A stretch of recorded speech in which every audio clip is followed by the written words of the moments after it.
Thank you guys for coming to our event, our collaborative event, to an evening beyond Emerald City. What I came to realize was a serious problem. The problem that you see, not just particularly in Haiti, but in a lot of underserved countries where they actually provide most of our minerals and our crops. So what does that mean to us?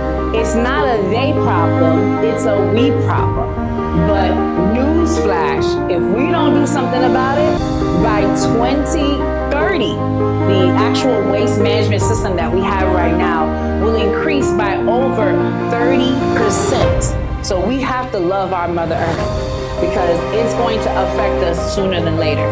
So this opportunity is where now we have created an initiative called our Waste to Clean Energy Initiative. The solution that we have come across is our clean energy machine. Clean energy machine doesn't let off any harmful fumes whatsoever. It can convert the waste into any resources that you want. It can turn it into fuel. It can turn it into water, it can turn it into fertilizer, it can turn it into electricity. The main things that it can turn it in is what's called biomass. And that biomass can now be served and actually sold to other countries. These countries will now have the supplies and the things that they need to continue to generate these crops. Greener is definitely better on all fronts, right? Then we can really make a change city by city, country by country.